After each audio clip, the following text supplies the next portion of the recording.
Alright mga kabady, wala nang intro-intro. Tara at samahan niyo ako. Tayo ay magkwentuhan muna nang hindi tayo maboring sa ating buhay-buhay.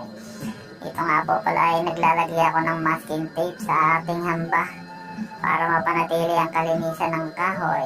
Dahil ito nga po pala ay laminated at hindi na po siya kailangan pang pinturahan. Ayun, napasama pa ang ating boss Jeffrey. Siya nga po pala yung tumira ng hamba na yan at nagsemento. Dahil nga maganda pagkakayari niya, hindi na tayo para pahirapan pa nitong pintuan na to para sa pagmamasilya. Dahil nga po ito ay nakalubog. Mas mahirap po kasing tirahin ang mga nakaangat dahil po ay hahasain pa ng grinder. Ayun. Pero medyo meron pa rin mga konting kutkutin. Konti lang naman.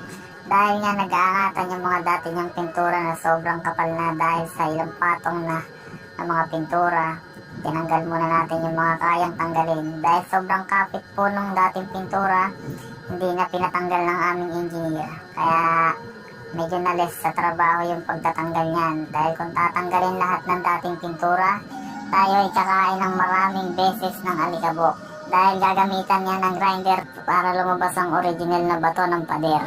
Dito nga po pala kailangan muna naming matapos lahat ng mga nirepair, pinagpalitan ng mga hamba bago kami tumungo sa pagkakabit ng ceiling.